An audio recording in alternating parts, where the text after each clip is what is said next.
Se cree que en México existen alrededor de 8,000 personas con la enfermedad de Huntington. Las estadísticas exactas son difíciles de obtener, no solo porque en nuestro país no se cuenta con la infraestructura para llevar a cabo censos en este tipo de enfermedades, sino porque la enfermedad es difícil de diagnosticar, debido a que es hereditaria y muchas veces se ha catalogado como una enfermedad mental. Los familiares han negado su existencia a través de generaciones y optan por esconder a sus familiares. Hoy, en Diálogos en Confianza, nuestros especialistas nos explicarán qué es la enfermedad de Huntington, sus síntomas y el tratamiento a seguir. Cuando los estudiantes de medicina tienen la oportunidad de llevar el curso de neurología, y a veces desde que se estudia neuroanatomía, neurofisiología y después neurología, se aprenden algunos aspectos fundamentales que obviamente no son fáciles de conocer por el público, respecto a cómo controla nuestro sistema nervioso los movimientos, tanto los movimientos que son voluntarios, esto es, que dependen de lo que usted quiera en determinado momento ejecutar, movimientos gruesos o movimientos muy finos, por ejemplo, enhebrar una aguja, escribir. A veces, me imagino que algunos o algunas se depilan las cejas o las pestañas, requieren cierto cuidado. Y movimientos que ejecutamos de manera involuntaria. Si ustedes se percatan al ver caminar a algún ser humano, verán cómo hay movimientos de braceo cuando caminamos y el brazo izquierdo se hace hacia atrás cuando adelantamos la pierna o el pie derecho y viceversa. Hay movimientos involuntarios también que no guardan ninguna relación con lo que usted esté pensando y de los cuales depende la vida, como por ejemplo los movimientos de su corazón, los movimientos de su aparato digestivo, de su aparato urinario, todos estos movimientos que no están siendo coordinados por algo que usted quiera, imagine o desee. Nos enseñan también que todos los movimientos voluntarios dependen de un sistema generado a través de neuronas, que son las células funcionales del sistema nervioso, que tienen una forma muy peculiar, por la cual se llaman neuronas o células piramidales. De ahí se origina un sistema de conducción de impulsos desde el cerebro hacia todo el organismo, que se llama precisamente por esto sistema piramidal. Y todos aquellos movimientos involuntarios que no están coordinados por estas células y estas cadenas de millones de neuronas que llevan y ejecutan lo que usted desea, se llaman sistema extrapiramidal y están compuestas por diferentes células que dependen básicamente de estructuras que están situadas en la base de nuestro cerebro. Entonces, vamos a ver en este programa precisamente una de las alteraciones que se pueden presentar en aquellos núcleos que coordinan los movimientos involuntarios y, en especial, una enfermedad que se llama Corea de Huntington. Vamos a un video. La enfermedad de Huntington es una enfermedad neurodegenerativa, hereditaria, que se caracteriza por movimientos involuntarios, alteraciones de conducta y también se va perdiendo facultades mentales, demencia. Esto no es lo más característico, pero también se presenta en la enfermedad. Cuando una persona tiene la enfermedad, cada vez que tiene un hijo tiene 50% de probabilidades de transmitirle la enfermedad, lo cual pues es un riesgo muy alto para una enfermedad que en este momento no tiene un tratamiento curativo, sino nada más pues es sintomático. Se dan medicamentos para los movimientos, se dan medicamentos para las alteraciones de conducta, pero la enfermedad va a seguir avanzando. Lo que ocurre es que tenemos una mutación es un cambio en el DNA. El DNA está formado por unas sustancias que se llaman bases, que son adenina, guanina, timina y citosina. El gen de la enfermedad de Huntington tiene 3 bases que son citosina, adenina, guanina, CAG, que se repiten en el gen, se repiten menos de 26 veces en los individuos normales. Hay individuos que llamamos que tienen alelos intermedios, que son de 26 a 35. De 36 a 39 son individuos que en la mayoría de los casos van a presentar la enfermedad, pero hay ocasiones en que no sabemos por qué, pues no la presentan. Y los que tienen 40 o más repetidos, pues siempre se van a enfermar. No sabemos exactamente a qué edad, pero se van a enfermar. Lo único que se ha visto es que cuando el número de repetidos es muy grande, la enfermedad aparece más temprana. Entonces hay casos muy raros, son muy raros, que ocurren en los niños y estos tienen un número mayor de repetidos. El que no tiene la mutación no hereda la enfermedad a sus hijos, puede estar tranquilo.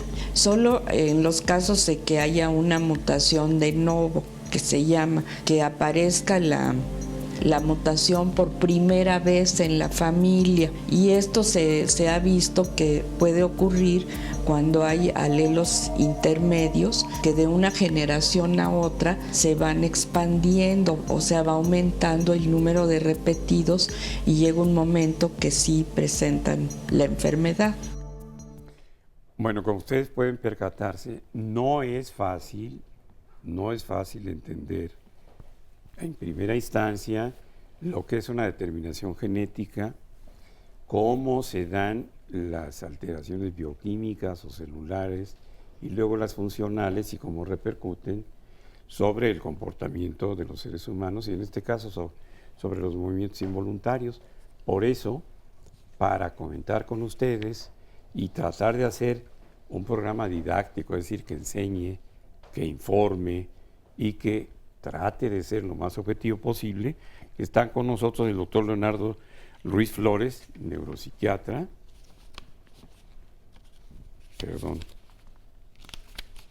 el doctor Enrique Querejeta Villagómez, que él es doctor en ciencias del Departamento de Fisiología, Biofísica y Neurociencias del CINVESTAB, del Instituto Politécnico Nacional. Está el doctor Mario Sergio Cristo Aguirre, ginecobstetra y endocrinólogo de la reproducción humana. Y está el doctor Guillermo Peñalosa, que es psiquiatra. Obviamente la primera pregunta tiene que ser, después de esta explicación, que es complicada, repito, ¿cuáles son los síntomas de la enfermedad de Huntington para que vayamos estableciendo en el público, sobre todo un interés que los apegue un poco al programa, porque en estos días, desafortunadamente para quienes tratamos de informar de temas interesantes para la humanidad, la enajenación mental de la televisión cobarde y comercial está dedicada a los que piensan con los pies y les gusta el fútbol. Pero ¿cuáles son los síntomas más comunes de la enfermedad? Bueno, sí, yo creo que aquí hay que hacer esta observación. Es una enfermedad muy compleja, es una enfermedad que abarca distintos ámbitos y distintas áreas, tanto de problemas neurológicos como de problemas neuropsiquiátricos. Entonces, a evidencia simple o a simple vista, los problemas principales o fácilmente observables de una persona con enfermedad de Huntington son los problemas motores.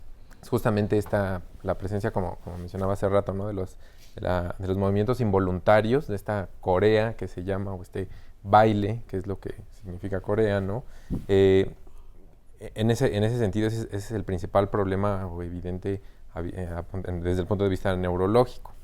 Pero la enfermedad de Huntington además de eso, abarca una amplia gama de problemas neuropsiquiátricos. Como ya mencionaban en el video, es muy común que los pacientes con enfermedad de Huntington presenten demencia o un síndrome demencial, pero además es muy común que las personas con Huntington tengan síntomas psiquiátricos muy variados. Los más comunes van desde la depresión, esa es la más de las síntomas más comunes, depresión y ansiedad, pero también se ven cuadros de manía, se ven cuadros de psicosis, se ven cuadros, pacientes con síntomas obsesivos, compulsivos y muy importantemente, problemas conductuales. Es muy común que en este tipo de pacientes encontremos que los síntomas como irritabilidad o agresividad sean muy comunes en ellos. Entonces es un cuadro bastante amplio.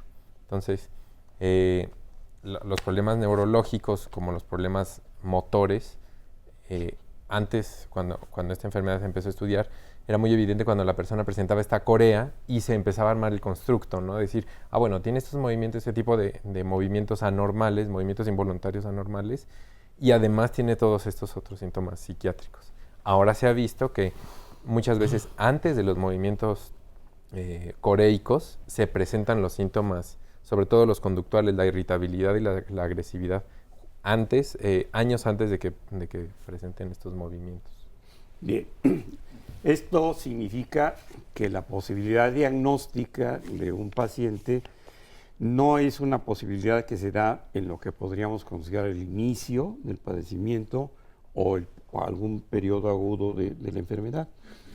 También en algunos tratados se hace referencia que los síntomas pueden aparecer como una especie de brotes que pueden tener remisiones y exacerbaciones.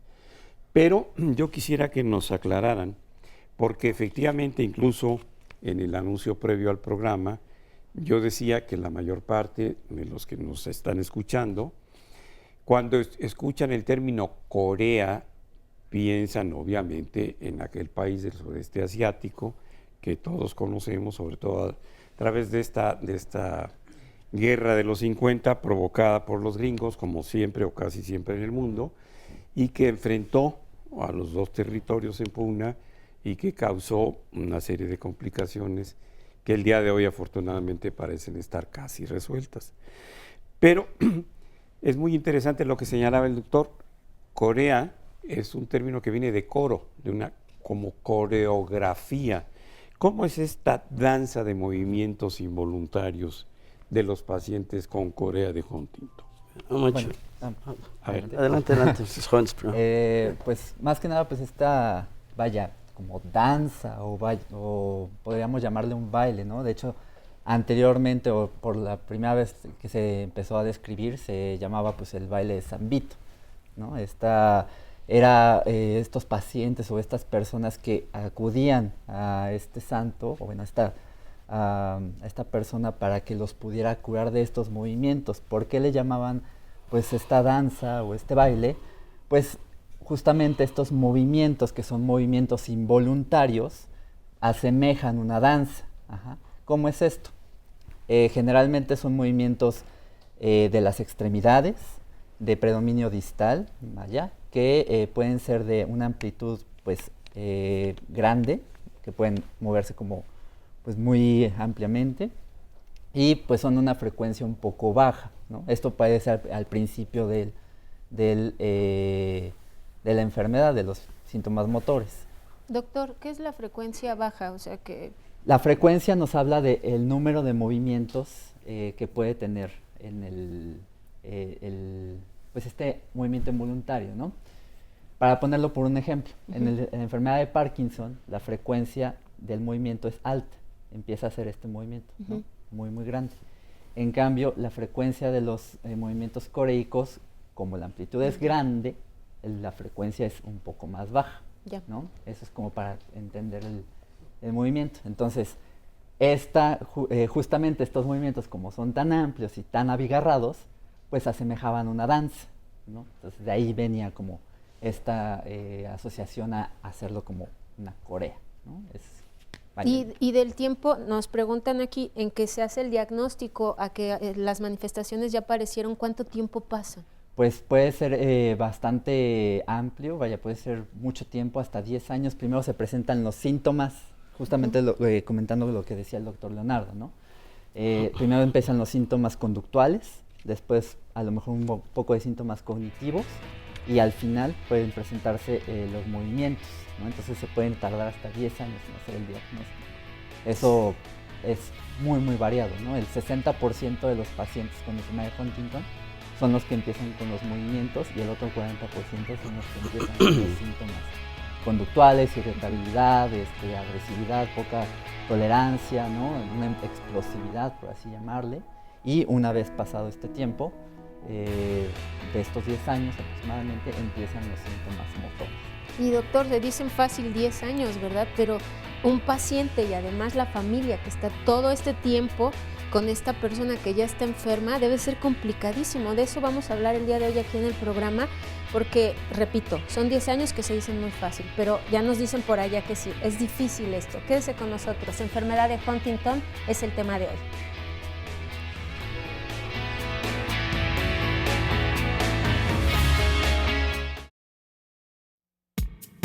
Tengo 5 años con el movimiento. Fue primero mi mamá la que heredó, pero ella tiene 5 años que falleció. Fui a neurología y ya en los estudios pues ya me fueron diciendo que tenía la enfermedad. Yo tenía 20 años cuando mi mamá falleció. Tengo 26 años. Me gusta más jugar fútbol, hacer ejercicio y hacer unas caminadoras. Voy a mi casa, estoy ahí un rato, veo un rato la tele, de 7 a 8 estoy en el gimnasio, ya después como a las 10 de la noche y me voy a hacer bar, que es lo que apenas estoy haciendo. Lo que más me gusta hacer es yoga. Con todos me llevo bien, todos los que trabajan aquí. Yo soy una persona muy alegre, muy simpática, sí ando cotorreando con todos. Hay que ser positivo. Fíjese que qué curioso que es aficionado al fútbol. ¿Vieron que tenía su balón de la América atrás? Y me da la impresión que habla como los futbolistas cuando los entrevistan, su peinado y todo. Doctor, pero también dice que ya lleva 5 años con ya estos síntomas que nos mencionaba el doctor antes de irnos al corte, pero habla esta parte de la actitud positiva, y aquí en las redes sociales nos preguntan, y hay muchas preguntas sobre las causas y si estos síntomas cambian conforme la edad, y creo que nos quedamos en esta parte, ¿no? Doctor. Bueno, así como para hacer una continuación de lo que hablábamos, sí, efectivamente, muchas personas que probablemente inician con los síntomas motores, a lo mejor no desarrollan depresión, a lo mejor no desarrollan irritabilidad o ni siquiera un deterioro cognitivo, ¿no? Entonces, es muy variado, ¿no?, el cuadro que se puede presentar, como justamente retomando también lo que decía el doctor Leonardo, ¿no? También, pues, la depresión es muy frecuente en estos pacientes, hasta un 30% de los pacientes llegan a tener trastorno depresivo mayor, y pues hay mucho antecedente también en la familia pues, del intento suicida, ¿no? El suicidio es muy, muy importante, ¿no?, tomarlo. ¿Estas serían las causas de la enfermedad de Huntington? No, las consecuencias. Sí, los síntomas, pero ¿y las causas? Sí. Adelante. Sí, bueno, la enfermedad de Huntington es una de las enfermedades más crueles que yo he visto, porque se expresa en la mayor parte de los pacientes a partir de los 35 a los 45 años y tiene un componente genético que es el origen de esta enfermedad.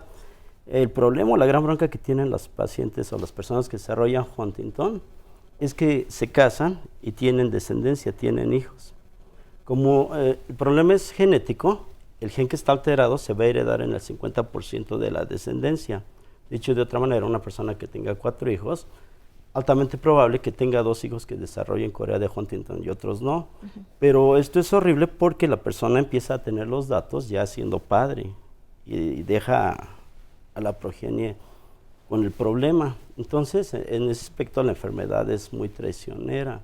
Ahora, el problema fundamental de esto es que está en el cromosoma 4 alterado un gen que codifica para una proteína que se llama huntingtina. Y lo más paradójico es que se ha detectado el gen, se sabe qué tipo de alteración puede tener para desarrollar la enfermedad, pero no se sabe cuál es la función dentro del sistema nervioso central de esta proteína que es la huntingtina. Lo que se ha observado es que los pacientes que desarrollan Huntington tienen una amplia gama de alteraciones neuropsiquiátricas, neurológicas, porque esta eficiencia o esta alteración de esta proteína hace que determinadas poblaciones de neuronas empiecen a degenerar. Entre ellas unas que se encuentran en los ganglios basales o que tienen que ver con el movimiento, como había dicho el doctor Lamoglia, y también otra población de neuronas muy importantes que están en el lóbulo frontal, que son las que determinan nuestra manera de pensar y sentir. De esta manera, la presentación que tiene inicialmente un paciente con Huntington puede ser muy variada. A veces son alteraciones psiquiátricas muy sutiles, que son muy difíciles de diagnosticar y se avientan 10 años con este problema y nadie asocia que el paciente puede tener corea de Huntington. Más fácil es hacer el diagnóstico cuando se tiene el antecedente de un padre que desarrolló la corea de Huntington y el paciente empieza a manifestar datos clínicos. Ahí es relativamente fácil o más accesible hacer un diagnóstico que cuando ocurren alteraciones psiquiátricas. Sí, justamente lo que ocurre es, una persona, por ejemplo, va realizando su vida de manera normal y puede cursar con episodios depresivos o con un cuadro depresivo fuerte, ¿no? Pero eso es poco específico para esta enfermedad, porque muchas de las personas en el mundo podemos cursar con un cuadro depresivo. Lo que sucede, por ejemplo, es la persona desarrolla su vida normal, tiene 1 o 2 cuadros depresivos, puede llegar a tener componentes de su personalidad como irritabilidad o agresividad, pero todavía eso sigue siendo inespecífico, porque hay mucha gente que tiene componentes personales de agresividad o irritabilidad. Pero más bien todo esto se va sumando hasta que la persona desarrolla los síntomas motores. Ahí es cuando la evidencia, ¿no?, clínica es mucho más fuerte. Entonces ves que la persona, o observas que la persona tiene esos movimientos anormales, esta corea, como decía Guillermo, y preguntando, o sea, es cuando te vas hacia atrás y dices, oiga, episodios depresivos, irritabilidad, agresividad. Entonces es ahí cuando vas formando este constructo y tienes una sospecha diagnóstica. Por ejemplo, en la Asociación Mexicana de Huntington, lo que nos ha pasado muchas veces es que la persona, justamente como decía el doctor, como el doctor Lamoglia, la persona ya cuando desarrolla, y como decía Enrique, cuando la persona ya tiene los síntomas motores, ya tiene hijos, ¿no? Entonces ya está realizando una actividad, incluso son personas que tienen una vida común como cualquiera de nosotros, que tenemos un trabajo y que empiezan a tener estos síntomas cuando ya es evidente la enfermedad. Ahora, ¿por qué muchas veces no se sabe que el papá de ello tuvo alguna enfermedad? En lo personal me han tocado varios casos en donde el papá de esta persona que tiene los síntomas motores ya tuvo muchos problemas, sobre todo de agresividad o de irritabilidad, o que murieron jóvenes, ¿no? Tienen un hijo, mueren en un accidente automovilístico, incluso me ha tocado personas que por estos componentes irritables fallecen en riñas o en situaciones de abuso de alcohol y esto. Entonces, nunca, este papá nunca llegó a desarrollar los síntomas motores, nunca se observó. Si no es el hijo que vivió y que llegó a la edad suficiente para desarrollar esos síntomas motores. Pero otra vez, yéndonos hacia atrás, siempre hay antecedentes psiquiátricos notables. Depresión y ansiedad son muy comunes. Incluso, como decía Guillermo, el intento o el suicidio es algo también bastante común en este tipo de personas. Doctor Lamoglia, y nos preguntan aquí en las redes sociales, para que todos sepan, nuestro panel siempre es integral, entonces por eso es que están como invitados el doctor Mario Sergio Cristo Aguirre, que es ginecobstetra, y nos preguntan aquí, ¿por qué un ginecobstetra? ¿Qué papel juega en esto, doctor? Y ya escuchábamos también al doctor Enrique Querejeta, que él está aquí en el Instituto Politécnico Nacional y nos habla de este factor genético también. Claro que sí, con mucho gusto. Bueno, mi papel no es tanto como ginecobstetra, sino más bien como biólogo de reproducción. Aquí, ya al hablar un poco más de los síntomas y hablar un poquito de qué tanto se puede hacer, pues desgraciadamente para el Huntington en este momento, como veíamos en alguno de los videos, no hay una cura. Entonces, lo único que podemos hacer desde el punto de vista médico es identificar a aquellos individuos que pueden llegar a padecer esta enfermedad. Como ya bien establecimos aquí, bueno, esto es una enfermedad genética que está perfectamente identificado en qué gen, en el brazo corto del cromosoma 4, está identificada la mutación donde se puede diagnosticar este problema. Entonces, desde el punto de vista reproductivo, nosotros en nuestro instituto, que es el Instituto Especializado en Infertilidad y Medicina Reproductiva, buscamos a aquellas parejas que puedan llegar a tener un diagnóstico ya hecho de enfermedad de Huntington, y en el momento que ellos deciden tener una descendencia, pues entonces hacer un tratamiento específico para buscar cuáles de estos hijos, como decía el doctor Enrique, bueno, si yo voy a tener 4 hijos y de esos 4 hijos 2 pueden llegar a tener este problema, pues existe una serie de mecanismos para poder identificar desde el momento en el que se forma un embrión cuáles son esos 2 embriones que efectivamente van a padecer la enfermedad y entonces descartarlos para buscar un embarazo y ya solamente utilizar a 2 embriones sanos que sabemos que no van a padecer la enfermedad. Entonces es más bien un punto de vista reproductivo y de ayudar a las parejas a prevenir que sucedan todos estos síntomas que ya estamos platicando. Qué bueno que nos aclara eso, doctor. Lo que sí tenemos es un diagnóstico y grabamos una cápsula para que el público conozca cómo se realiza este diagnóstico. Lo vemos y después el doctor Lamoglia ya pues hace todas las preguntas a nuestros invitados. El diagnóstico se hace mediante el estudio molecular. Se toma una muestra de sangre, se hace todo un proceso y contamos los repetidos. Se hace por técnicas de electroforesis, se puede hacer con métodos radioactivos, se puede hacer con otros medios también. Y el problema es que pues es un diagnóstico costoso.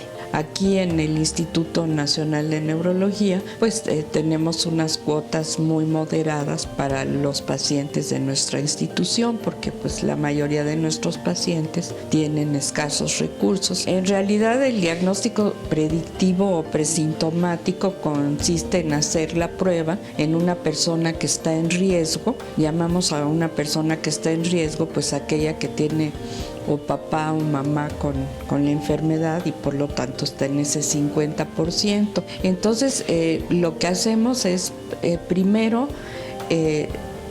se da una amplia explicación de en qué consiste la prueba y se dice que si la persona sale con el número de repetidos en el rango anormal, no se puede hacer nada para que se prevenga la enfermedad, porque algunas personas creen que pueden tomar algún medicamento o que el estilo de vida que vayan a llevar puede ayudar a que no se presente la enfermedad, y esto no es real. Definitivamente la prueba en menores no se hace, solo se hace en mayores de edad o en adolescentes que ya se considera que tienen un grado de madurez. Entonces en esto consiste el diagnóstico presintomático. Entonces se hace un examen neurológico también previo a la prueba, porque hemos visto que hay personas que vienen a solicitar el diagnóstico y ya tienen manifestaciones de la enfermedad y sin embargo ellos no lo reconocen. Entonces ingresan al estudio, no les decimos que ya tienen manifestaciones de la enfermedad, sino que ingresan al estudio, siguen todo el proceso y creemos que eso es más fácil para que acepten que ya están enfermos. Es tan difícil y raro hacer el diagnóstico que en mi vida profesional he tenido 2 casos nada más. La posibilidad de diagnosticar, y el diagnóstico se había hecho precisamente porque pudieron recordar que había un padre o una madre con el trastorno. Desafortunadamente, mucho del lenguaje coloquial de los mexicanos ha desaparecido, y sobre todo en algunos aspectos médicos, donde ahora el diagnóstico lo hace el Google. Y si los médicos nos atrevemos a opinar sobre un tratamiento, sobre un diagnóstico, obviamente el paciente lo que hace es inmediatamente acudir a meterse en la computadora y entonces se convierte en un experto en la enfermedad. Pero antes era muy fácil porque se usaba en el lenguaje coloquial una serie de frases o dichos del habla popular, y entonces, por ejemplo, en mi caso personal, los 2 casos que yo vi me dijeron, mi papá tenía mal de San Vito. Ah, sí. Así hay un comentario. Entonces, era muy fácil porque obviamente dentro de este panorama industrial, comercializado, de mercadotecnia, de la industria del perdón, en la que se convirtió la Iglesia Católica hace muchos siglos, hay un santoral enorme y muchos santos o santas están catalogados como patrones para ciertas enfermedades. Entonces, para las epilepsias o algunos trastornos donde aparecía temblor, en el coloquio decían, tiene mal de San Vito. Después se precisó que era casi específicamente para las formas de Corea que se describían entonces.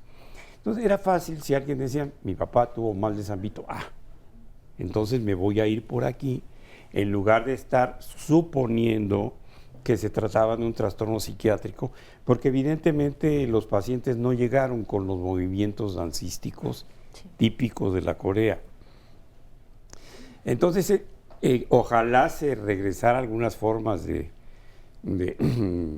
uso del lenguaje, en lugar de entrar a Google, por ejemplo, y los médicos y los pacientes podrían aprender muchas cosas. Le voy a poner un ejemplo, me voy a salir un poco nada más para entender lo que es este lenguaje. Por ejemplo, decían mis maestros usando frases, quizá de médicos franceses del siglo XIX, cuando las amígdalas se infectan frecuentemente, se van atrofiando con el tiempo, se van haciendo cavernosas y se atrofian. Entonces, aunque parezca una frase misógina, los maestros decían, las anginas son como las mujeres, mientras más malas, más escondidas las tiene uno. Fíjese que es una frase misógina, pero muy descriptiva, ¿verdad? Por ejemplo, decían, la menstruación es el llanto de un útero que no ha sido fecundado. ¿Sí? Se usaban palabras y frases muy bonitas, pero aquí que nos digan que alguien tiene mal de San Vito es una ayuda inmejorable, porque si no, reto a cualquier médico, al mejor clínico, a que diagnostique una cura de Huntington y sus. Y ¿sabe qué, doctor? También decir esto, la gente que nos está escribiendo dice que no conocía nada sobre esta enfermedad, entonces nos vamos a ir a un corte, pero la pregunta es, a pesar de todo lo que se ha avanzado y de todos los estudios, ¿por qué no hay esta información? ¿Y qué tan fácil es de verdad llegar al diagnóstico? Vámonos al corte y regresamos con ustedes.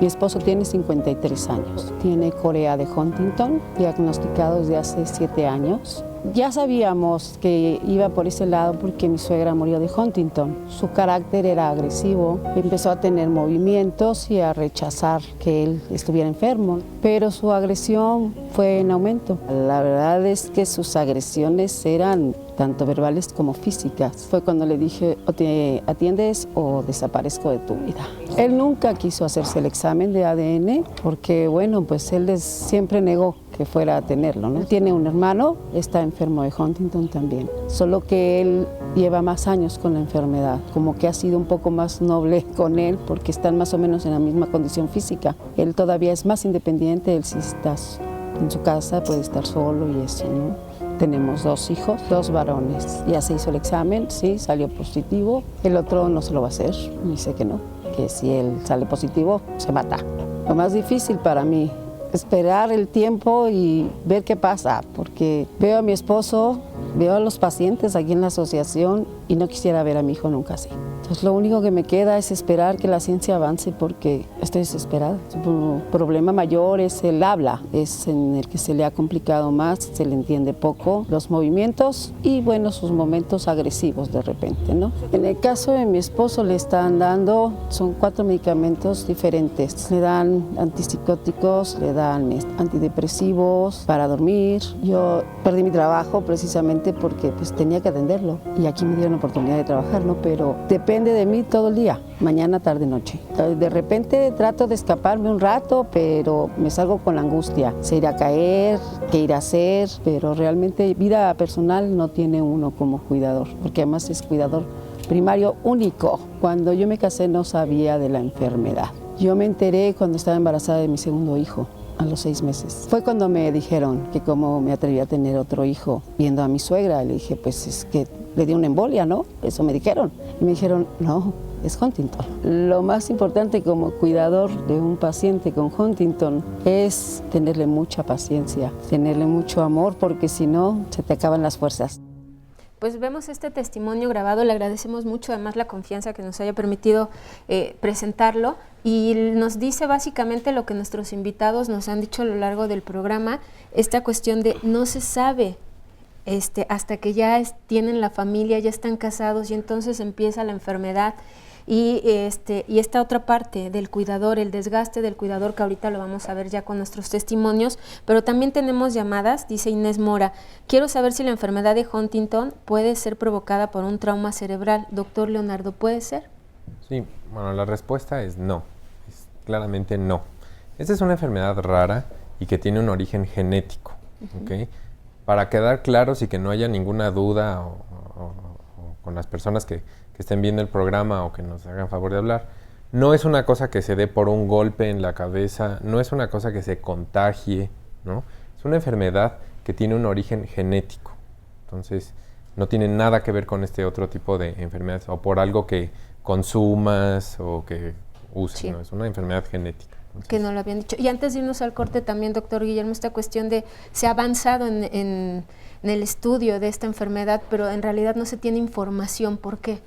Pues básicamente esta enfermedad es rara, no es muy común. Entonces, para el médico general, pues se le da como la información general, ¿no? de algunas enfermedades, pero no es algo que pues vea dentro de la consulta de la vida diaria, ¿no? Lo que más se ve pues es diabetes, hipertensión, etcétera, ¿no?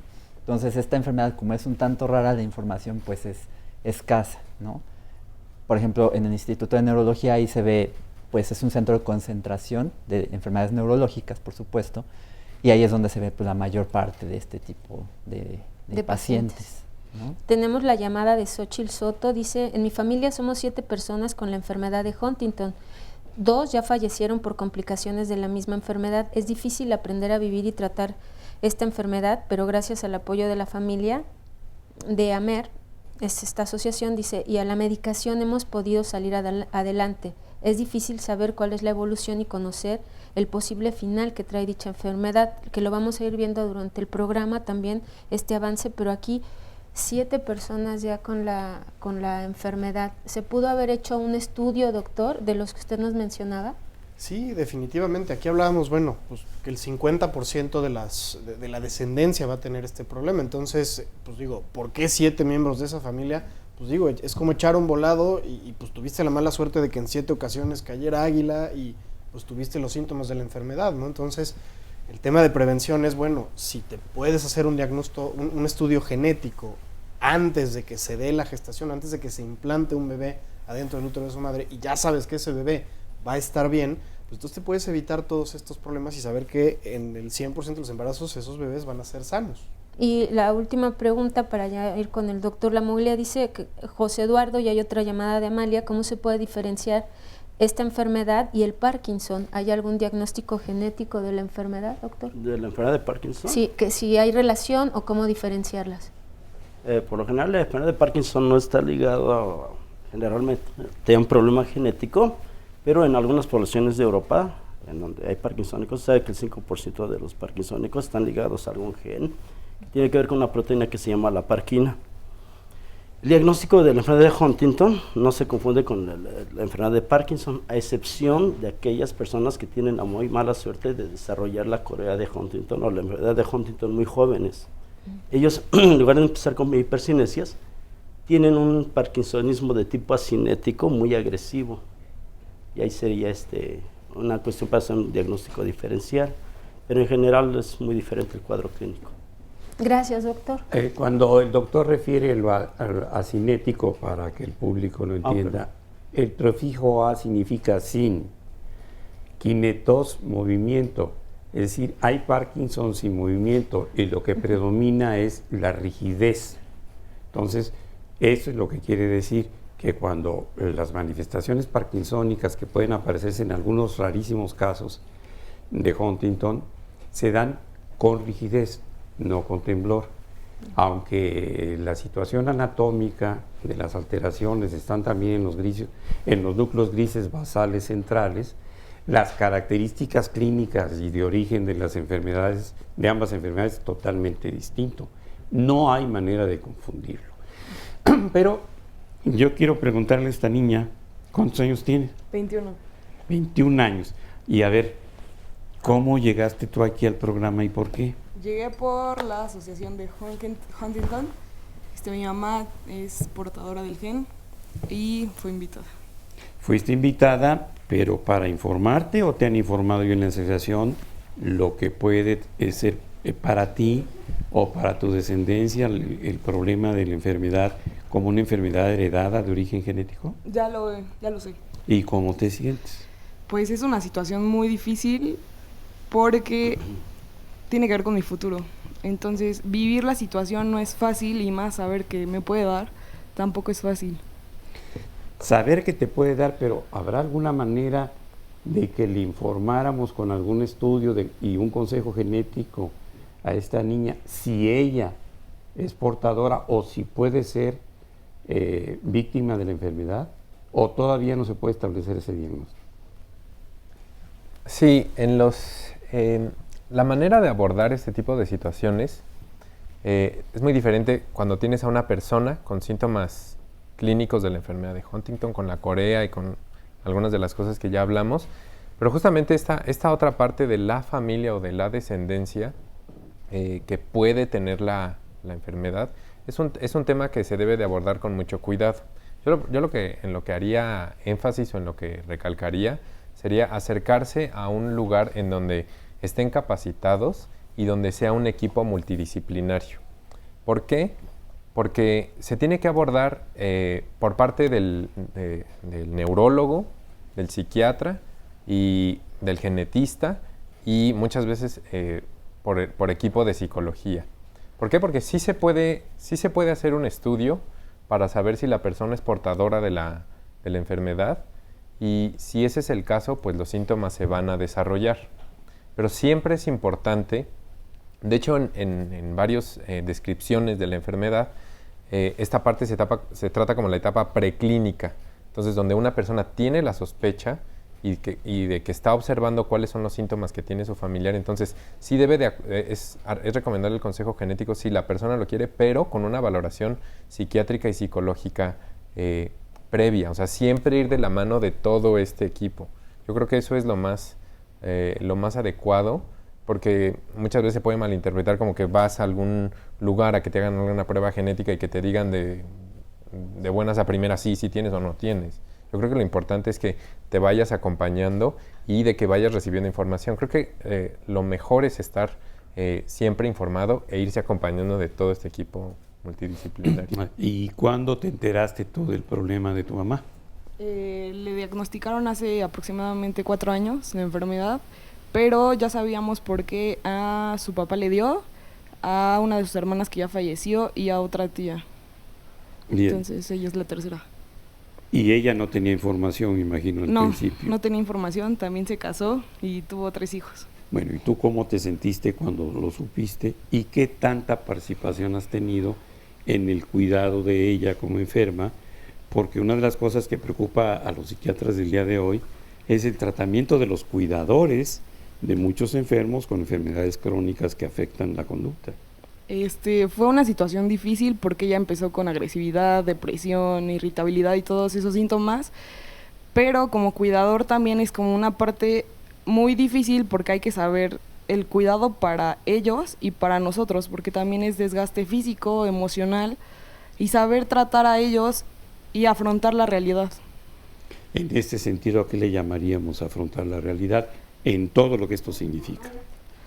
Es entender desde el principio lo que es la enfermedad y explicar o poder entender hacia los familiares la parte de lo que implica. El resto de la familia, no solamente tú, ha tenido una participación activa en el conocimiento y la ayuda para tratar de convivir con el enfermo. Sí. Tu papá, por ejemplo, porque los señores somos muy decidiosos.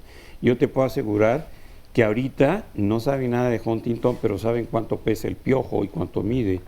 No, sí, los todos piojos son así milímetros. Hemos estado todos activos en lo que es la enfermedad. Bien, vamos a hablar un momento con tu mamá. Margarita, a ver, ¿cómo se siente el día de hoy? Bien. Traigo mi credencial ahorita. Traigo mi credencial del elector.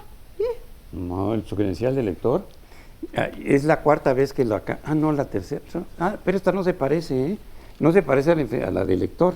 ¿Con esta puede usted votar? Sí. ¿Por quién va a votar en las próximas elecciones el año que entra? Por mamá. Por su mamá, muy bien. Tiene usted muy buen juicio, porque otras cosas nos han resultado un poco difíciles. ¿Y cómo se siente el día de hoy? Bien, traigo mi credencial. Ya me prende mi otro a la mañana, me prende el boiler, traigo mi credencial de elector. Me gusta bañarme. Bañarme. ¿Y se puede bañar sola? Sí, sola, me prende el boiler. ¿Cómo? Me prende el boiler, mi gorda. Prende el boiler. ¿Y qué sabe de la muerte de su papá y de sus hermanas? ¿De qué murieron? De enfermedad de Huntington. ¿Qué es eso? ¿En qué consiste esa enfermedad? De Huntington. Sí, pero ¿en qué consiste la enfermedad? Porque mucha gente del público no lo sabe.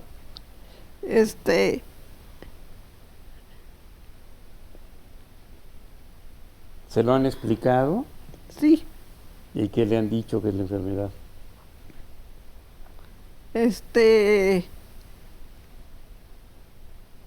Bueno, doctor, ya nos podemos advertir cómo en este caso en particular, con todo respeto, hay un predominio de los síntomas conductuales, de los síntomas psiquiátricos y de algunos síntomas neurológicos, no necesariamente del movimiento, como vamos a ver con otras personas. Pero estoy entendido que hay 2 asociaciones para enfermos con Huntington aquí en este momento. Oiga, doctor, y si quiere, antes de las asociaciones, le preguntan justo a su hija, porque hay personas aquí también, Laurita Robles dice que muy buen tema, que su hermano falleció desafortunadamente de esta enfermedad y que gracias a la asociación que los apoyó supieron sobrellevarla, pero hay personas como López que les preguntan qué es lo que hacen, adaptan la casa, ustedes tienen que dejar de trabajar. Cuando hablan de agresividad, nos dice qué tipo de agresividad es y qué apoyo has recibido tú a lo largo de este tiempo, si nos quieres compartir. Sí, claro. Sí, se empieza adaptando la casa. Por ejemplo, ella estaba en el 2º piso y la tuvimos que bajar a un 1er piso y adecuarle la cama y ponerle un baño extra aparte del que ya estaba en la casa, para que no le cueste trabajo como moverse, porque ha tenido varias caídas, creo que también eso es importante. Hemos tenido como comprarle cascos también para protección de la cabeza, porque se ha caído varias veces igual. Como familia nos tenemos que estar rotando para estarla cuidando. Tenemos que tenerle cierto tiempo también cuando come, porque es difícil cuando comen, se pueden ahogar. Entonces, si cortarles bien la comida o si es posible en papilla, para que no se ahoguen.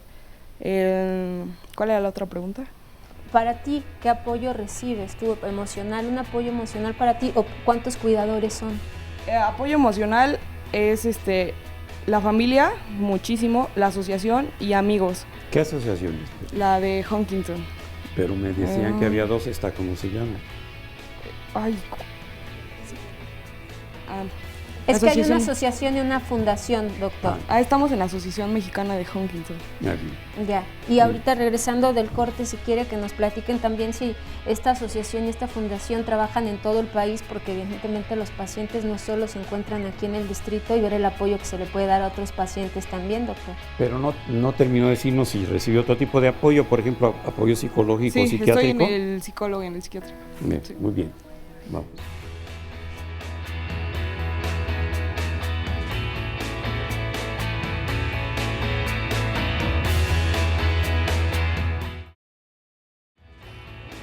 Seguimos con ustedes en Diálogos en Confianza y es momento de anunciarles el tema del día de mañana. Justo este domingo que pasó fue el Día del Padre y usted no me dejará mentir, cuando es Día de la Madre miles de mensajes se saturan de verdad los celulares, pero cuando es Día del Padre la verdad es que son menos del 50%, me atrevería a decirlo, y es que existe la falsa creencia de que una familia puede existir sin el padre, pero le voy a dar unas estadísticas del INEGI y de CONAPO, que decían que para el 2011 había 736,000 familias con un padre soltero a la cabeza. Esto está cambiando y hay que reconocer qué labor hacen los padres solteros. Por eso el tema del día de mañana será ese, padres solteros. Vamos a ver cómo trabajan también los padres, porque afortunadamente, como le repito, esto va cambiando y ellos también se hacen cargo de los hijos por diferentes cuestiones que el día de mañana vamos a conocer. No se lo pierda a las 9:30 de la mañana y ahora vamos a ver un resumen de lo que nos han dicho los invitados sobre la enfermedad de Huntington y luego una cápsula para conocer cómo funcionan las asociaciones que nos están mencionando. Es una enfermedad muy compleja que abarca distintos ámbitos y distintas áreas, tanto de problemas neurológicos como de problemas neuropsiquiátricos. Los problemas principales o fácilmente observables de una persona con enfermedad de Huntington son los problemas motores. Primero empiezan los síntomas conductuales, después a lo mejor un poco de síntomas cognitivos y al final pueden presentarse los movimientos, ¿no? Se expresa en la mayor parte de los pacientes a partir de los 35 a los 45 años y tiene un componente genético que es el origen de esta enfermedad. El gen que está alterado se va a heredar en el 50% de la descendencia. Para el Huntington en este momento, como veíamos en alguno de los videos, no hay una cura. Bueno, esto es una enfermedad genética que está perfectamente identificado en qué gen, en el brazo corto del cromosoma 4, está identificada la mutación. Desde el punto de vista reproductivo, existe una serie de mecanismos para poder identificar desde el momento en el que se forma un embrión cuáles son esos dos embriones que efectivamente van a padecer la enfermedad. Es más bien un punto de vista reproductivo y de ayudar a las parejas a prevenir que sucedan todos estos síntomas que ya estamos platicando.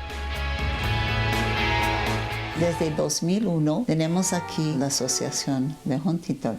Empecé con la asociación a raíz de que mi esposo tuvo la enfermedad. Él no sabía de la enfermedad y cuando por fin ya tuvimos el diagnóstico, porque nadie lo reconoció, él ya estaba demasiado ido de este mundo. No se dio cuenta nunca que tenía Huntington. Pero ya habíamos nacido todos nuestros hijos y hasta los nietos. Era un hombre muy fuerte, muy sano, no fumaba, no bebía. Hacía ejercicio diario, 1 hora. No entendía él por qué no puedo caminar. ¿Qué es lo que me está pasando? Nunca supo. No supo que sus hijos tenían el 50% de probabilidad de heredar el gen. Él no supo todas esas cosas tan espantosas que vienen con la enfermedad. La idea de la asociación es darle una mejor calidad de vida, una oportunidad de tener alimentos, porque a veces no tienen. Les damos terapias y les damos despensas, cosas, asistencia. Tratamos de conseguir andaderas o hasta colchones, pero también camas de hospital para los pacientes cuando están incapacitados.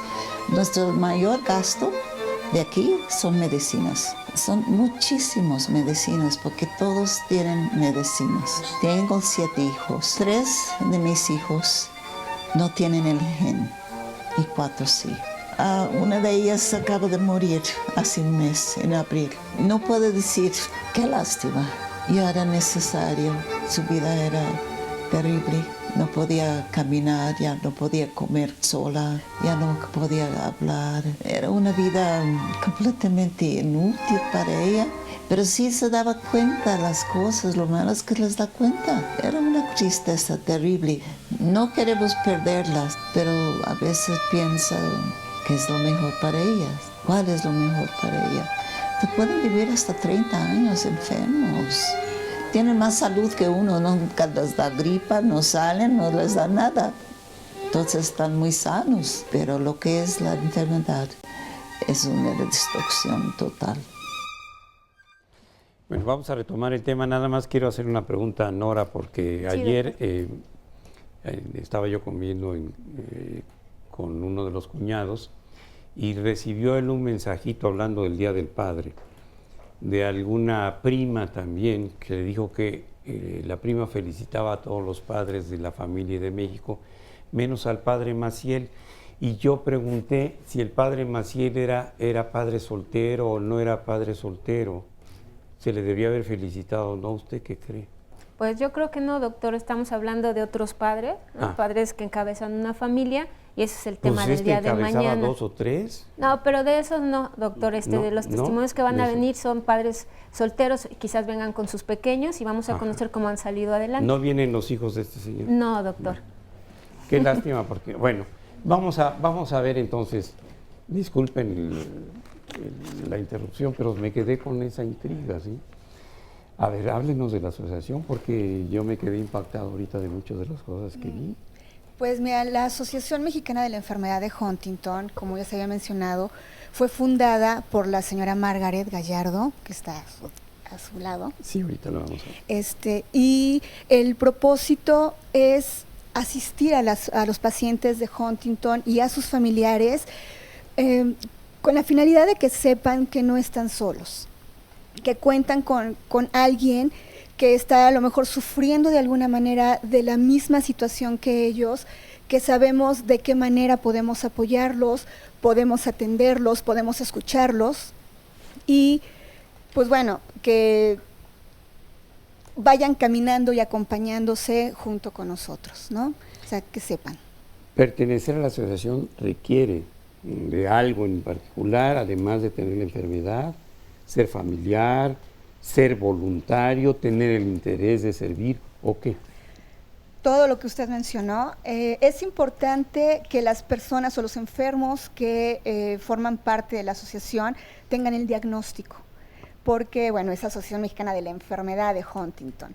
Y, pues bueno, ahí por consecuencia los familiares, pues, participan activamente, pueden llegar como voluntarios, por lo regular siempre son voluntarios, participan activamente porque saben que es una retroalimentación. Se les ofrece una ayuda al enfermo y por consecuencia ellos quieren retribuir de alguna manera esa ayuda. Entonces van como voluntarios, apoyan en las cosas cotidianas que se requieren dentro de la asociación, mantenimiento, cocina, apoyo directamente acompañando a los enfermos. Y también tenemos voluntarios. Hay escuelas que están muy interesadas en participar activamente con nosotros y cuando llegan a la asociación, sinceramente, se enamoran tanto de los enfermos como de la actividad que tenemos ahí, ¿sí? Del propósito. ¿Usted es familiar? Sí, mi madre tiene la enfermedad de Huntington. Yo conocí la asociación precisamente por mi madre. He trabajado activamente también en ella y siento una gran responsabilidad moral de estar al pie del cañón con la asociación de Huntington. Esta pregunta definitivamente es una pregunta muy áspera quizá, pero ¿cómo se mantiene la asociación? Por donaciones. ¿Hay alguna forma de saber cómo se hace la donación, alguna dirección, algún teléfono, para que lo pasemos en las redes sociales y aquí en la pantalla del Claro televisor? que sí. Sí, tenemos nuestra página web que es www.huntingtonmexico.org. Ahí tenemos un apartado que es de donaciones. Ahí viene el número de cuenta, en dado caso que sea transferencia, viene el número de clave. Y los teléfonos de la asociación son 5424-3325 y 5424-3189. Ahora, aquí tenemos un panel de médicos muy brillantes y queremos saber si ustedes cuentan también con la colaboración voluntaria o profesional de especialistas que apoyan todo lo que ustedes hacen. Contamos afortunadamente con el gran apoyo del Instituto Nacional de Neurología y Neurocirugía. El doctor Leonardo y el doctor Guillermo han participado directamente con nosotros, conocen perfectamente el tema, conocen a nuestros pacientes y pues sí, todo el apoyo de parte de ellos. ¿Y nuestros compañeros en el panel cómo se sienten de colaborar con esa asociación? Bueno, ¿qué experiencias han tenido para bien o no tan bien que ayudan en la formación profesional de médicos dispuestos a servir?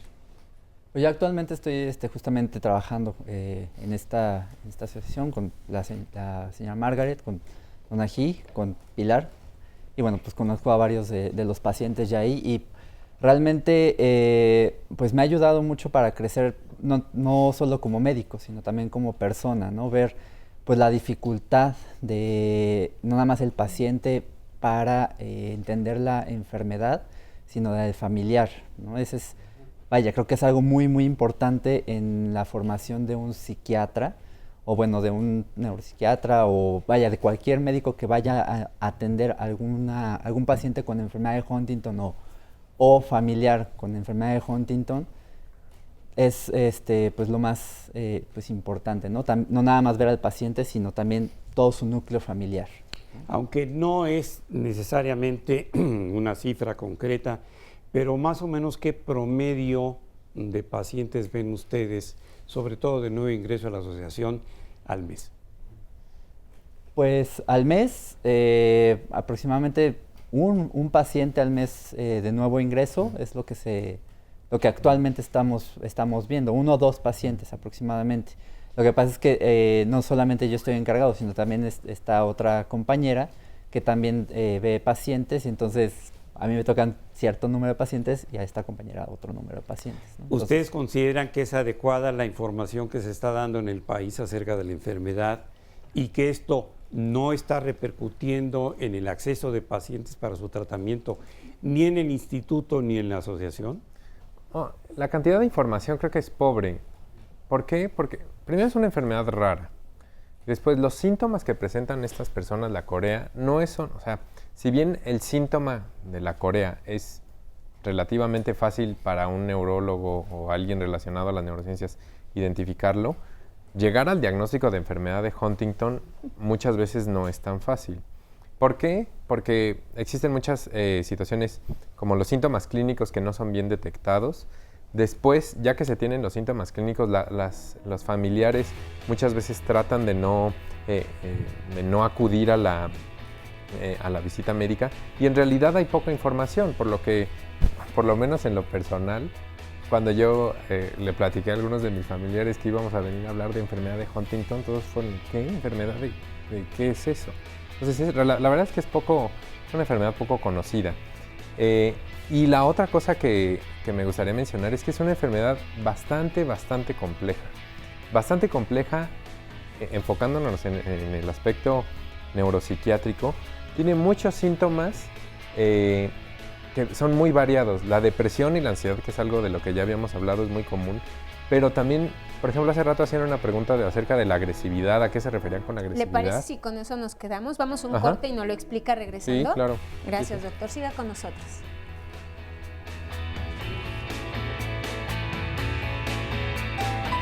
La terapia del lenguaje es vital para ellos. Yo les imparto el martes y el jueves las terapias. Se ponen a leer libros, escriben, o de lo contrario quieren contar algo que les sucedió en el trayecto o en su vida. entonces doy pie a que ellos mismos se ejerciten.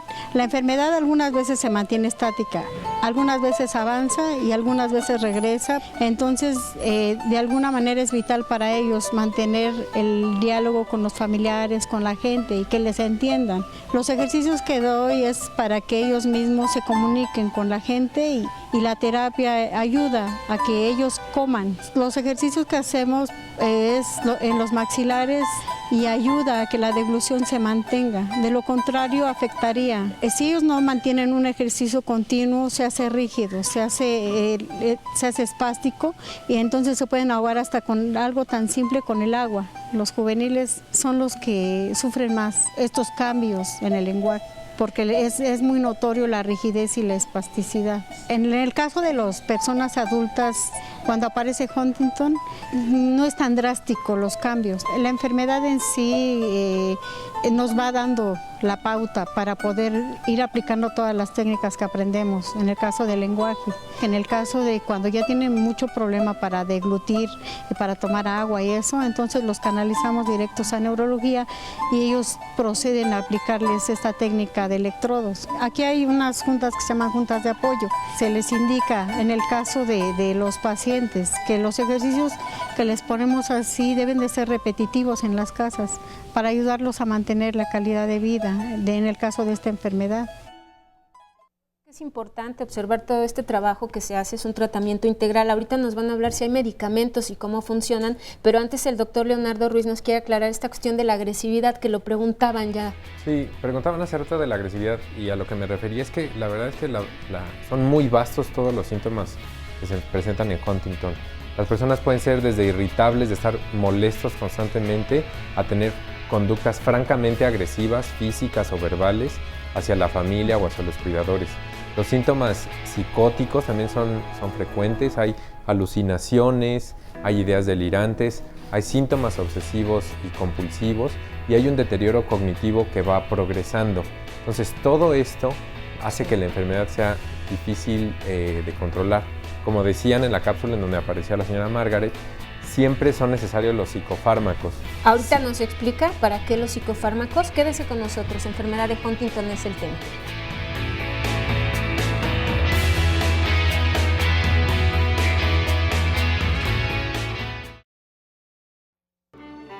La terapia física que nosotros trabajamos con los chicos es refiriéndonos a hacerlo lo más independiente que se puede, ya que ellos van perdiendo demasiados movimientos, se va también obstruyendo lo que son la marcha, el control de sus movimientos propios. Más que nada es ejercicios que son para todas sus articulaciones, les trabajamos estiramientos, hacemos lo que es motor fino, motor grueso, después de los ejercicios la relajación.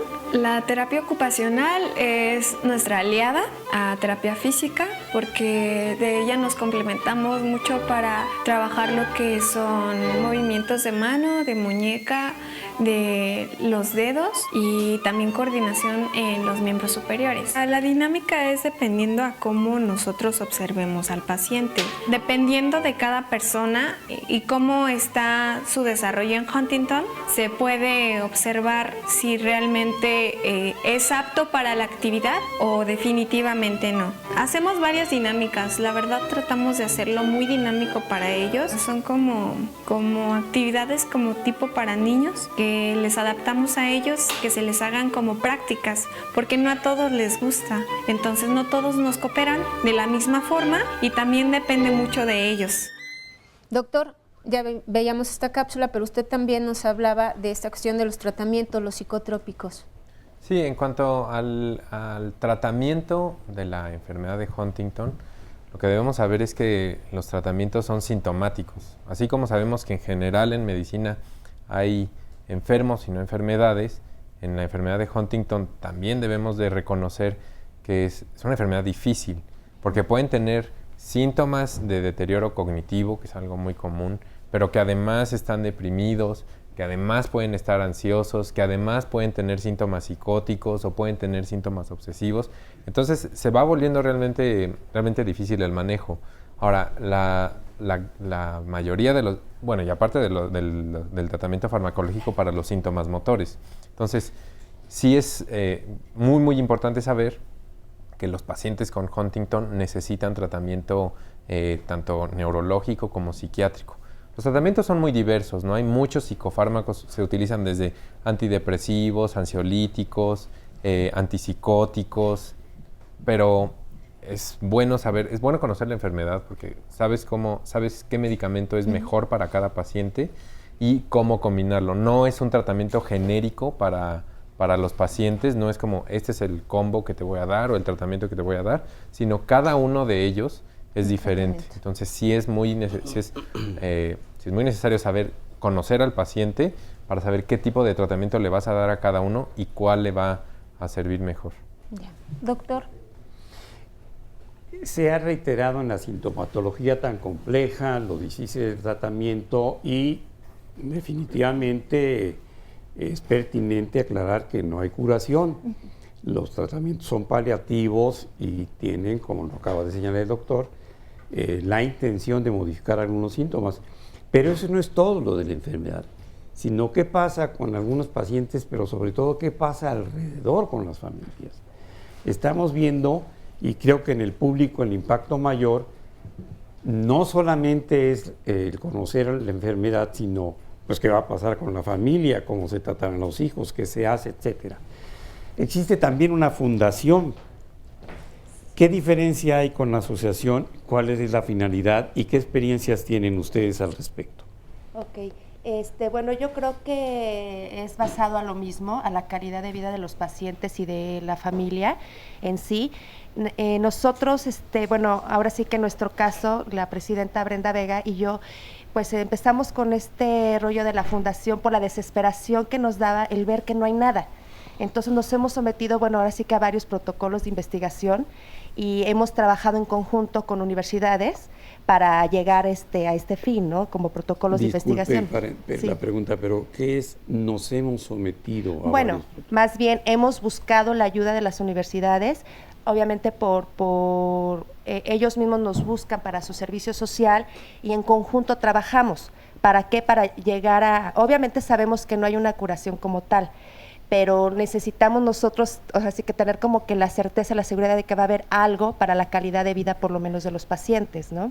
¿Y qué han encontrado? ¿Qué experiencia nos pueden compartir en este momento y para el público? Ok, en este caso sí me gustaría que les platicara un poquito la presidenta sobre esto, que es un poquito más complejo. Sí, cómo no. Sí. A ver. Pues muchas gracias. Bueno, pues ahorita vamos a empezar un protocolo de investigación con la doctora Yolosochitl, aquí precisamente en el Instituto Politécnico. Ellos nos van a ayudar, si no a llegar a la cura, sí a acercarnos a mejorar la calidad de vida. Aquí estamos todos por la enfermedad de Huntington. Mi mamá tiene Huntington, mi abuela tuvo Huntington. Yo hace 6 años fui diagnosticada con Huntington. Entonces, bueno, cuando quise buscar ayuda para mi mamá, pues me di cuenta que no hay nada en México realmente que pudiera dar la calidad de vida que necesitan los pacientes. Esa fue mi tarea, esa ha sido mi tarea y bueno, en esa línea es como nos hemos manejado. Ahora con el protocolo de investigación que vamos a empezar con el Politécnico, nos van a ayudar a investigar realmente de qué manera se puede prevenir sabiendo ya el diagnóstico, retrasarla quizá un poco, ¿no? Hemos visto que la semilla de uva es muy buena porque tiene altos antioxidantes, el ajo también ha sido muy bueno. ¿Qué más? El tratamiento in vitro, también tenemos una alianza grandísima con INSEMER precisamente sobre el tratamiento in vitro. ¿Esto qué es? Si tienes Huntington, bueno, hay que seguir adelante. No puedes detener tu vida, pero sí puedes prevenir de alguna manera que tus hijos vengan con esta enfermedad. Entonces, bueno, en la fundación hemos logrado este gran logro con INSEMER. El doctor Islas nos apoya para los tratamientos in vitro. Me llamó la atención que dijera usted que la doctora Yolosochitl, porque ella es la directora general del Politécnico, y ella va a participar de alguna manera en esta investigación. Así es. ¿Y cómo va a participar?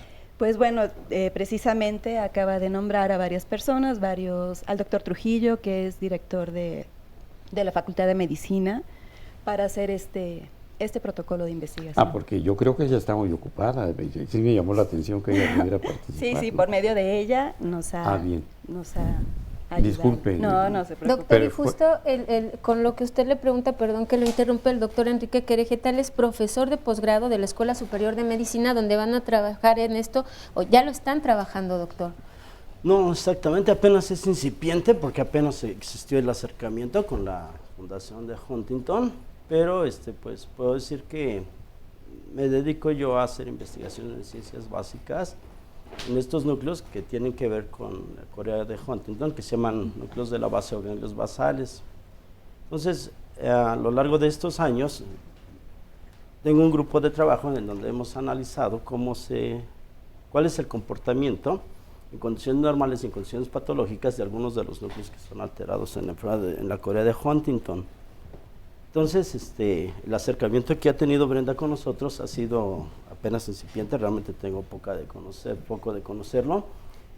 El que tenía el conocimiento de que la directora del Poli había organizado una comisión, creo que era el doctor Trujillo, que es el actual director de la Escuela Superior de Medicina, y pues apenas estamos viendo cómo se puede colaborar. Esto apenas inicia, aunque usted ya ha realizado trabajo posterior. Sí, yo ya tengo un rato en esto. Y bueno, esto por supuesto las investigaciones llevan años, pero sí será algo que le pueda aportar a los pacientes, que eso es lo importante, que se esté trabajando. Final de cuentas, sí, pero es muy difícil compaginar ahorita lo que es ciencia básica con la práctica clínica, como que hay un rompimiento por N factores, pero la investigación básica, a final de cuentas, es la que va a darle solución a este problema de la enfermedad de Huntington. Estaba yo comentando fuera del aire con ellas dos, y hay un tema que a mí me parece que debemos tratar, que es el de la discriminación o no de estos pacientes y probablemente de sus familiares, porque probablemente también, valga la redundancia, muchos hijos de estos pacientes, si conocen los amiguitos, los compañeros de la escuela y todo, que el padre o la madre están en una condición así, pueden hacer comentarios que sean ingratos, desagradables y hasta perversos. Así es, desgraciadamente nos enfrentamos a esta situación muy penosa, demasiado triste y dolorosa, porque justamente por esta falta de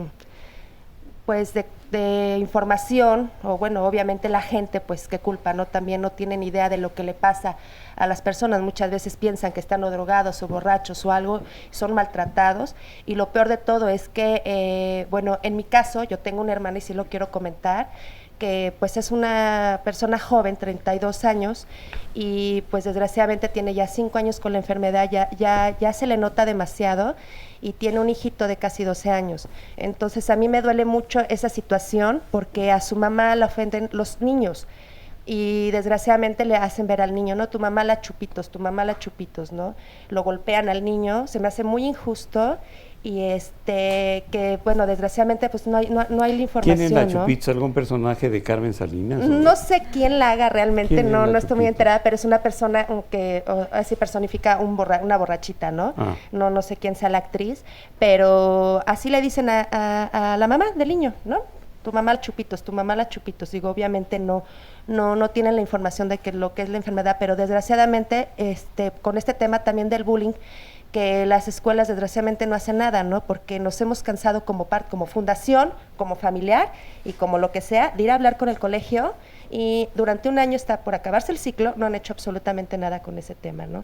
Hemos ofrecido dar temas sobre la información de la enfermedad para que la gente, los papás estén enterados, porque evidentemente esto viene desde los padres, ¿no? Si no le haces ver, dar la conciencia a los niños, es decir, es una persona enferma. O sea, porque es evidente que no va a ir borracha la señora todos los días a la escuela, ¿verdad? Entonces, desgraciadamente es eso, ¿no? O sea, que no hay esa capacidad de las escuelas para poderles informar a los papás, o por lo menos de abrirles las puertas a las fundaciones, ¿no? Si sobre todo se les está ofreciendo de decir, ¿sabes qué? Hay este tipo de situación, están golpeando al niño, lo están ofendiendo. Dennos la oportunidad de dar una plática a los padres y también a los niños para que tengan la información, y aún así te cierran la puerta.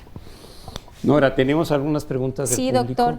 Al doctor, déjeme ver, Mario Cristo le dice Samantha López, si usted apenas nos sintonizó al inicio del programa, él hablaba de pruebas que se pueden hacer para prevenir. Entonces ella le pregunta, y si ahorita retoma, doctor, que si el embrión tiene la enfermedad, ¿qué hacen usted? ¿Se aborta, se cambia o qué pasa con esto? Perfecto. Bueno, creo que retomando un poquito lo que decíamos ahorita, nosotros hemos tenido un acercamiento con la Fundación Huntington precisamente para hablar de estos. Hemos hablado mucho de los síntomas, pero ¿qué podemos hacer hoy en día? La medicina ha seguido avanzando mucho y a lo mejor vale la pena explicar un poquito de cómo se hace este tratamiento. En INSEMER, nosotros lo que buscamos es hacer un proceso de fecundación asistida. O sea, lo que hacemos para tratar a estos pacientes es una fecundación in vitro, en donde estimulamos a una mujer para obtener varios óvulos en un mismo mes. Estos óvulos son fecundados con los espermatozoides de su esposo y entonces generamos un embrión.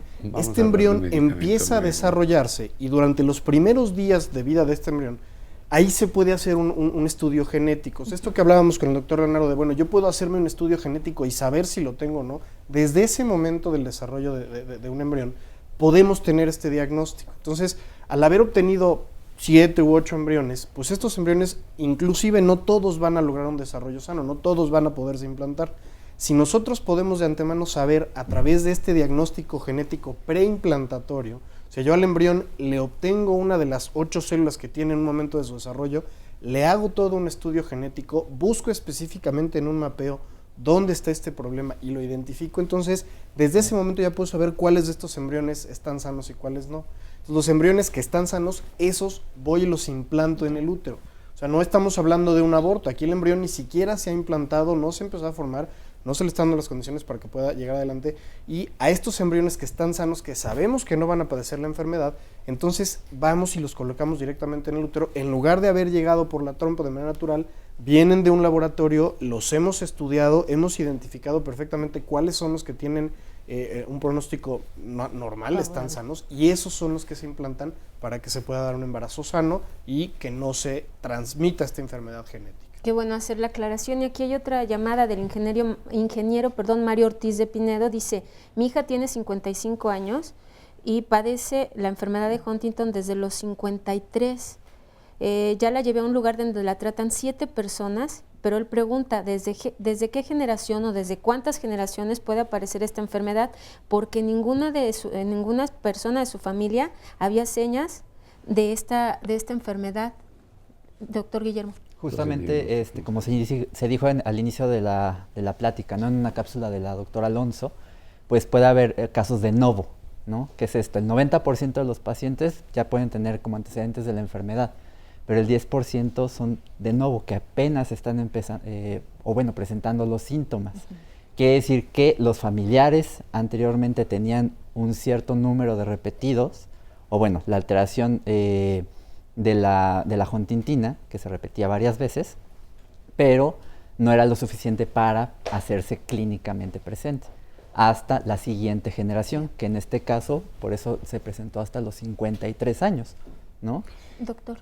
Perdón, nada más yo quisiera ver si clínicamente me llama la atención la edad de inicio clínico del padecimiento, valga la redundancia, pero ¿hay alguna posibilidad de que se confundiera con algún otro síndrome, por ejemplo con la enfermedad de Wilson, y el diagnóstico no será preciso? Es diferencial con la enfermedad de Wilson el diagnóstico. La enfermedad de Wilson está más alterada el metabolismo del cobre, porque falta en la sangre una enzima, que es la ceroplasmina, que buferea todo el cobre que nosotros ingerimos. Cuando falta esta proteína, el cobre se empieza a almacenar en varios tejidos, incluyendo el sistema nervioso, y da una sintomatología muy parecida a la que podría dar el Huntington, pero ahí el diagnóstico diferencial se establece analizando concentraciones plasmáticas de ceroplasmina. Ahora, quiero hacer un comentario. Sí, esto debe llamar mucho la atención porque si yo analizara la huntingtina que tenemos todos aquí presentes, personas sanas o con enfermedad de Huntington, pero en el caso de los sanos, el tamaño de la huntingtina varía en una persona normal que nunca va a desarrollar Huntington, dependiendo del número de tripletes que tiene. De 7 a 35 tripletes es más o menos el estándar que tiene la población sana que no va a desarrollar Huntington. Sin embargo, si tiene de 35 a 40 tripletes, hay una probabilidad de desarrollar Huntington o no desarrollarlo. Y eso hace muy interesante la patología, porque ¿de qué depende que una persona que tenga 38 tripletes y otra que tenga 38 también, uno desarrolle la enfermedad o no? Lo que es un hecho es que después de los 40 tripletes es ineludible desarrollar la corea. Y acabo de leer un artículo la semana pasada donde reportan a un paciente que tiene 270 tripletes. Doctor, lo interrumpimos, pero vamos a corte y regresamos para que nos explique. Es que no se oye la música. Perdón. Vamos a corte. El próximo lunes hay más temas de salud, por supuesto, aquí en Diálogos en Confianza, y el tema será cáncer de próstata. Les preguntaba a nuestros invitados del público y también del panel si conocen estas pruebas de detección oportuna, y es más o menos lo que contestaron, es lo mismo que nos contestaron en los sondeos que usted va a ver el próximo lunes.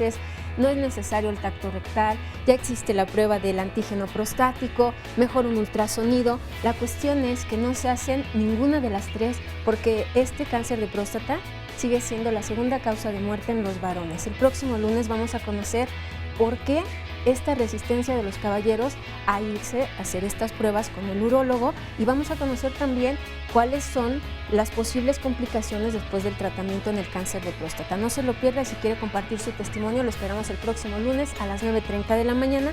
Y ahora vamos a ver el resumen final ya de este tema de enfermedad de Huntington, y después una cápsula sobre los grupos de apoyo. Esta es una enfermedad rara y que tiene un origen genético. No es una cosa que se dé por un golpe en la cabeza, no es una cosa que se contagie. El tema de prevención es, bueno, si te puedes hacer un diagnóstico, un estudio genético antes de que se dé la gestación, antes de que se implante un bebé. El diagnóstico de la enfermedad de Huntington no se confunde con la enfermedad de Parkinson, a excepción de aquellas personas que tienen la muy mala suerte de desarrollar la corea de Huntington o la enfermedad de Huntington muy jóvenes. Se tiene que abordar por parte del neurólogo, del psiquiatra y del genetista, y muchas veces por equipo de psicología. Pues la dificultad de no nada más el paciente para entender la enfermedad, sino del familiar. Llegar al diagnóstico de enfermedad de Huntington muchas veces no es tan fácil. Es una enfermedad poco conocida, bastante compleja. Enfocándonos en el aspecto neuropsiquiátrico, tiene muchos síntomas que son muy variados. Sabemos que cualquier tipo de enfermedad no solamente afecta a quien la padece, sino que también a los familiares. Los grupos de apoyo y las pláticas informativas se han abierto precisamente para auxiliar a estos familiares. El primer martes de cada mes es el grupo de apoyo en donde vienen todos los familiares y hay una retroalimentación con experiencia. Ellos platican sus casos. Ahora, el tercer martes de cada mes tenemos las pláticas informativas, que es de acuerdo a un tema que surja la inquietud de los familiares, se solicita al Instituto Nacional de Neurología que nos den un ponente que es especialista en el tema, y ellos acuden a nosotros y es cuando se expone el tema. Cualquier duda o sugerencia, el experto lo resuelve. Decimos que es para los familiares porque hay ocasiones en que se tratan temas delicados donde los enfermos no pueden escucharlo. Nosotros publicamos en nuestra página los eventos que vamos a tener y los publicamos también por las páginas de Facebook y de Twitter. Además de que también hacemos nuestros boletines en muchas ocasiones con aquellos pacientes o familiares que no tienen este alcance de información, les hablamos por teléfono. Al principio del año hacemos una junta, digamos la junta inicial con los familiares, donde empiezan a surgir las inquietudes. Ellos empiezan a platicar de la lluvia de ideas que tienen y con base a ella lo armamos de manera cronológica. Y con base en esa información planificamos las pláticas. Las mayores inquietudes que tienen los familiares es conocer las fases de la enfermedad y cuáles son las alteraciones psiquiátricas que traen consigo. Los especialistas, por lo regular, son neuropsiquiatras, entonces ellos o les pueden dar una cita, ya sea en el Hospital de Neurología o una cita aquí en las instalaciones. Ahorita se acaba de incorporar con nosotros una psicóloga que les va a dar terapia familiar, porque ellos necesitan desfogarse. En muchas ocasiones las familias, sus problemáticas no giran precisamente en torno al Huntington, sino que el Huntington es una parte de la problemática que traen consigo. El hecho de que tengan una ayuda terapéutica, psicológica, les ayuda tanto a resolver una problemática como aprender a sobrellevar la otra. Doctor Querejeta, ya vemos esta cápsula, también todo es integral, todo el apoyo que deben recibir estos pacientes, y usted nos explicaba esta cuestión genética, de los tripletes. ¿Quiere terminar? Bueno, la idea básica es que hay una pregunta importante o muy interesante: ¿por qué personas que tienen entre 35 a 40 tripletes pueden desarrollar la enfermedad y otras personas con ese mismo número de tripletes no la desarrollan? Lo cual quiere decir que debe haber algún factor ambiental que tiene mucho que ver en relación con el estilo de vida de la persona, pero son cosas muy poco estudiadas. Eso es, y comentar también que entre mayor sea el número de tripletes, la aparición de la enfermedad, los datos aparecen en edades más tempranas. Ya. Tenemos también una llamada de la señora Berta León. Dice: me he encontrado con personas con este mal, que no es un mal, es una enfermedad, dice, y generalmente son delgadas. Tengo tanta tentación de saber si las personas obesas o con complexión así, con problemas de obesidad, pueden llegar a padecer este problema. ¿Hay relación? Y también nos preguntan sobre la epilepsia. ¿Hay relación, doctor Guillermo? Pues realmente lo que sucede es que cuando una persona se mueve pues tanto tiempo durante todo el día, está teniendo un desgaste.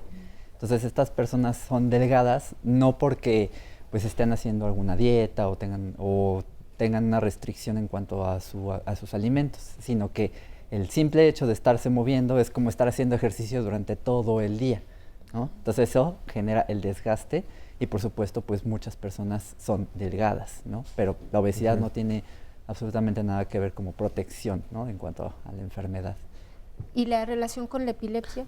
Perdón, de hecho, nada más para redondear, de hecho es una característica de la enfermedad. Las personas con enfermedad de Huntington son delgadas. O sea, de hecho, la persona que, no sé si es un familiar que tiene o que observó a algunas de las personas que están aquí en el foro, pero esa es una de las características físicas de las personas, son delgados, ¿no? No se ha establecido exactamente cuál es la... ¿Pero desde antes? No necesariamente, una persona puede tener un peso normal o incluso tener obesidad, pero en el momento conforme va avanzando la enfermedad, la persona tiende a ser delgada, tiende a perder peso.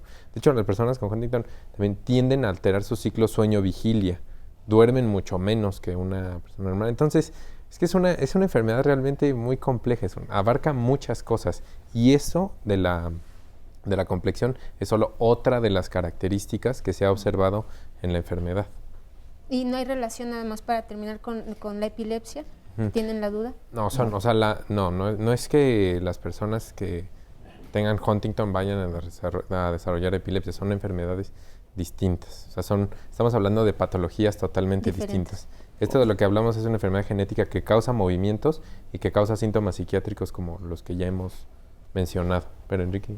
O por el otro lado de la moneda, no por padecer epilepsia vas a desarrollar Huntington. O sea, justamente, sí. Voy a interrumpir porque me decía la señora, que es presidenta de la fundación, que quiere hablar acerca de un nuevo medicamento, de un nuevo tratamiento para esto, y pudiera ser muy interesante para todos.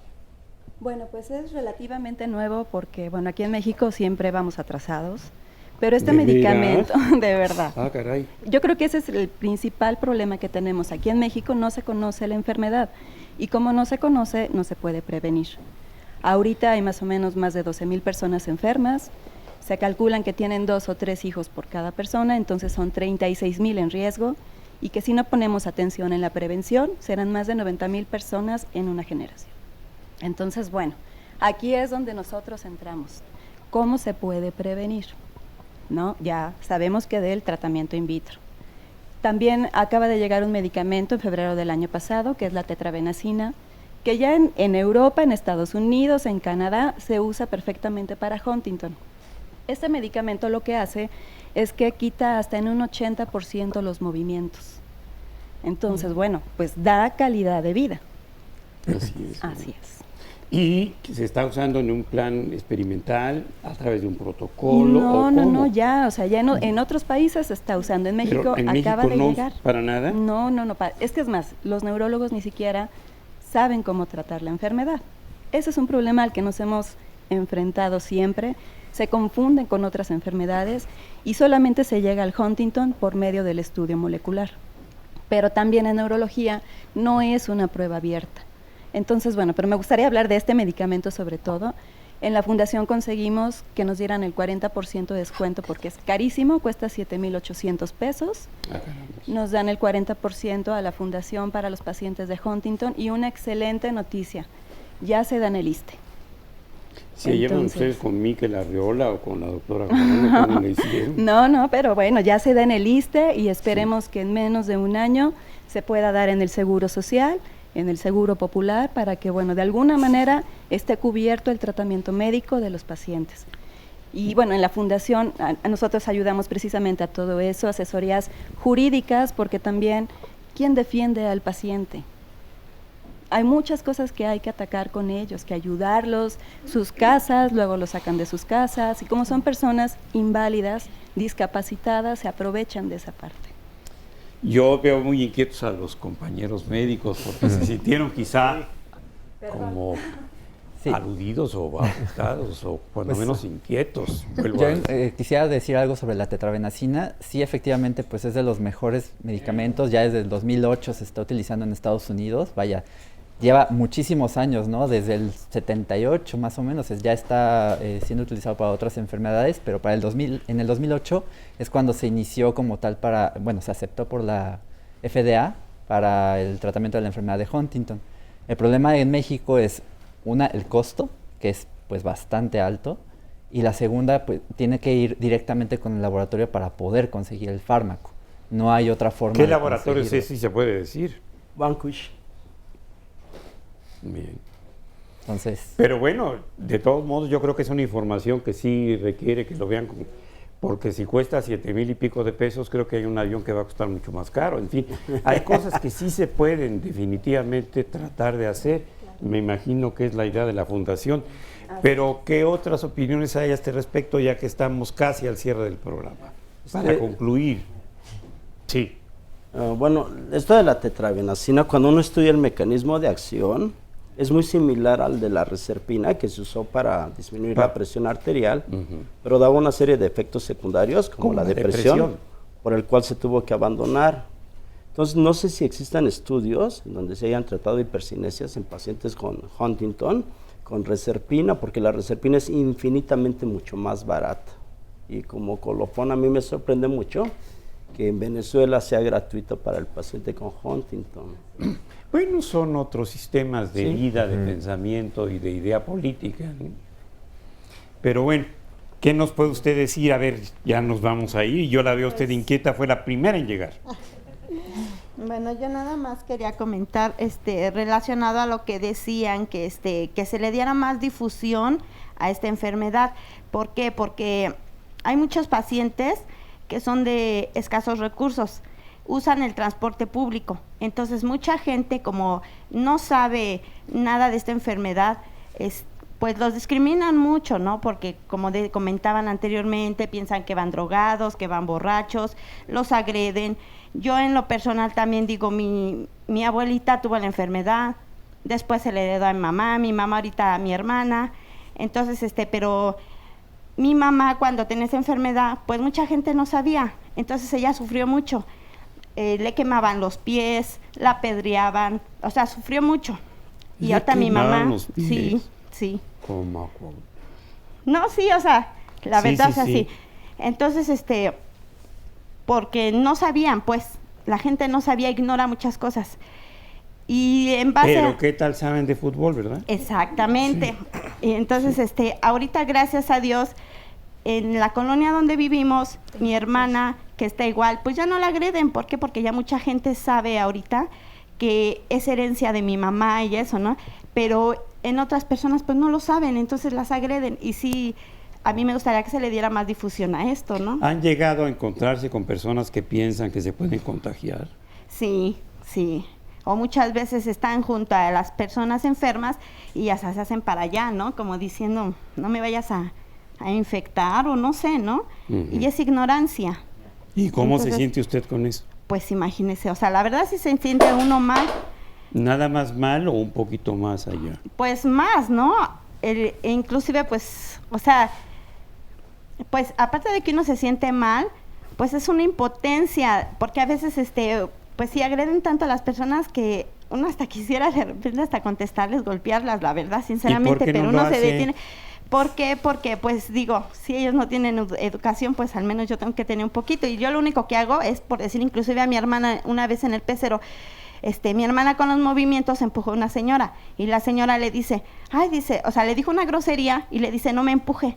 Pero así muy agresivamente. Entonces yo me volteé y me traté de controlar y le dije, ¿sabe qué? No le está empujando porque quiere, está enferma. Y eso es lo que a veces no entienden, ¿no? Muy bien. Tenemos nada más doctor. unos minutos. Es de Chihuahua, un saludo a Lorna. Monsiváis dice que ya tiene 2 hijos y ya tuvo familiares con esta enfermedad. Nos habla desde Chihuahua. ¿Se les puede hacer algún estudio para saber si tienen la enfermedad? Brevemente, doctor. Sí, como hablamos, se puede hacer un estudio genético, así como hablábamos de los embriones hace un momento, se les puede hacer un estudio genético para saber desde este momento si alguno de estos niños lo va a tener. Yo creo que aquí lo importante es recapitular precisamente eso, o sea, el agradecer este tipo de espacios en donde podemos hablar de estos temas, que la gente sepa de la enfermedad, que la gente sepa de los síntomas. Si no conocemos bien la enfermedad, pues menos sabemos de qué manera la podemos prevenir. Entonces, es muy importante este tipo de espacios para difundir, para que la gente, pues de alguna manera, sepa qué puede hacer con los pacientes que ya lo tienen y los que están en la situación de que van a pensar en tener más hijos, pues también prevenir, saber que hay opciones, saber que hay fundaciones que les pueden apoyar. Sabemos que a veces pueden pensar que los medicamentos o los tratamientos son costosos y hay muchos mecanismos para ayudarle a los pacientes para que pues no tengan que llegar a este problema. Muy bien, doctor. Dentro de su equipo de trabajo aquí en la Escuela Superior de Medicina, ¿hay alumnos jóvenes que se estén interesando en estos temas o están pensando en hacer cirugía plástica y vivir muy bien? ¿Qué creo? Tengo mucha suerte porque creo que tengo mucho de lo mejor que ha salido de la escuela trabajando conmigo. Y nuestros compañeros y jóvenes psiquiatras nos pueden dar una conclusión para el público, para los pacientes y para muchos médicos que ignoran de manera supina la enfermedad.